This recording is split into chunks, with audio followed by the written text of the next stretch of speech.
Hello everyone, this is Pooja Kandpal. Welcome to you in my YouTube channel Infinity. So आज हम fundamental theorem of arithmetic करने वाले हैं. So statement इस तरीके से, every composite number can be expressed as the product of primes and this factorisation is unique apart from the order in which the prime factors occur. Okay, so every composite number, तो पहले starting में आपका एक word है composite, जो आपको पता होना चाहिए होते क्या है.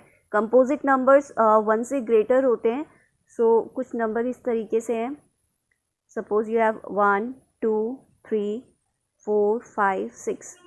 तो 1 से जो ग्रेटर होते हैं, ओके, ये आपको पता है प्राइम नंबर है. 3 प्राइम नंबर है. प्राइम नंबर्स वो होते हैं जिनके 2 फैक्टर्स होते हैं, या तो वो खुद के टेबल में आते हैं या तो 1 के टेबल में आते हैं.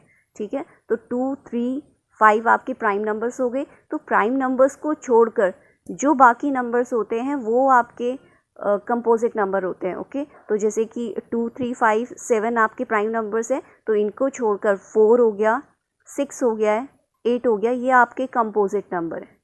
ओके, जिनके मोर देन 2 फैक्टर्स होते हैं. 4 आपका 1 के टेबल में भी आएगा, 2 के टेबल में भी आएगा और 4 के टेबल में भी आएगा. तो कंपोजिट नंबर वो होते हैं जिनके मोर देन 2 फैक्टर्स होते हैं. प्राइम नंबर्स वो होते हैं जिनके सिर्फ 2 फैक्टर होते हैं, या तो वो नंबर खुद के टेबल में आते हैं या तो वो 1 के टेबल में आएंगे. Okay, so every composite number, हर वो composite number can be expressed as a product of prime. वो एक प्रोडक्ट होता है प्राइम का. लाइक मैं आपको 4 लेती हूँ. ओके, 4 है, 4 को मैं लिख सकती हूँ product of, this is product sign, product of 2 multiply 2. मैं 2 मल्टीप्लाई 2 लिखती हूँ. So product of 2 prime numbers. ठीक है ना. So product of primes, composite number वो होते हैं जो प्रोडक्ट होते हैं प्राइम्स के. And this factorisation is unique apart from the order in which the prime factors occur. Okay, तो मैं एक एग्जाम्पल लेती हूँ. सपोज 140. ओके, मैं 140 का आपको प्राइम फैक्टर्स फाइंड करके दिखाऊंगी. सी, हम कुछ इस तरीके से ही लेते हैं. ओके, सो स्टार्ट करती हूँ. अगर मैं 2 से करूँ, क्योंकि लास्ट में 0 है, इवन नंबर है, तो हम 2 से डिवाइड कर सकते हैं. ओके, सो 2 7 टाइम्स 14 और 0 बिल्कुल उसी तरीके से यहाँ पे. ठीक है, इसका मतलब ये 2 से जा रहा है. ओके, नेक्स्ट अगेन मेरे पास 0 है, तो मैं इसे फिर से 2 से कर सकती हूँ. ठीक है, तो 2 3 टाइम्स 6, क्योंकि 7 नहीं आता है तो मैं उससे छोटा नंबर लूँगी. 6 लिया तो 1 इसके पास जाएगा, 0 के पास, तो ये 10 हो जाएगा. ओके, सो 2 5 से 10. अब मेरे पास 35 है. 35 हमारे या तो 5 के टेबल में आएगा या तो 7 के टेबल में. ठीक है, तो मैं 5 यूज़ करूँगी. याद रखना, आपको सिर्फ प्राइम नंबर्स यूज़ करना है. तो 5 7 टाइम्स 35. ओके, और 7 1 टाइम्स 7. ओके, हमें यहाँ पर सिर्फ प्राइम नंबर्स यूज़ करने हैं. क्यों? क्योंकि कंपोजिट नंबर जो है वो प्रोडक्ट होता है आपके प्राइम नंबर्स का. तो यहाँ पे हमें प्राइम फैक्टर्स चाहिए, तो ये आपके प्राइम नंबर्स ही आएंगे.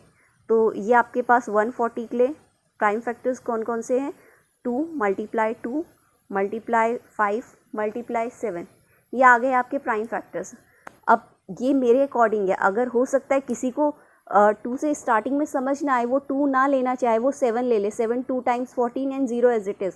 ठीक है, अगर हो सकता है वो पहले 7 ले ले, फिर हो सकता है 5 ले ले, हो सकता है 2, तो वो कुछ इस तरीके से भी लिख सकता है. हो सकता है थर्ड पर्सन 5 ना लेना चाहे, वो 7 से स्टार्ट करे. ठीक है, तो इसी तरीके से बहुत सारे यही जो हमारे प्राइम फैक्टर्स हैं, यही बहुत सारे ऑर्डर्स में लिखे जा सकते हैं. तो आपका यही है, दिस फैक्टराइजेशन इज़ यूनिक. वो चाहे कैसे भी ऑर्डर में हो, अपार्ट फ्रॉम द ऑर्डर, चाहे वो किसी भी ऑर्डर में हो, लेकिन वो यही प्राइम नंबर्स होंगे. चाहे मैं 2 मल्टीप्लाई 2 मल्टीप्लाई 5 मल्टीप्लाई 7 लिख लूँ, चाहे मैं इस तरीके से लिखूँ, चाहे इस तरीके से, चाहे किसी और तरीके से भी, ऑर्डर कुछ भी हो, लेकिन वो यूनिक रहेंगे. प्रोडक्ट जो रहेगा प्राइम का वो हमेशा यूनिक रहेगा, is unique apart from the order, चाहे ऑर्डर कुछ भी हो. ठीक है, चाहे मैं इनको मल्टीप्लाई करूँ फिर भी मुझे 140 मिलेगा. मैं इन प्राइम्स को भी इनका प्रोडक्ट करूँ, मुझे 140 मिलेगा, चाहे मैं इनका करूँ. ठीक है, so apart from the order in which prime factor occur. तो ये है आपका fundamental theorem of arithmetic. So I hope this is clear to you. Thank you for watching.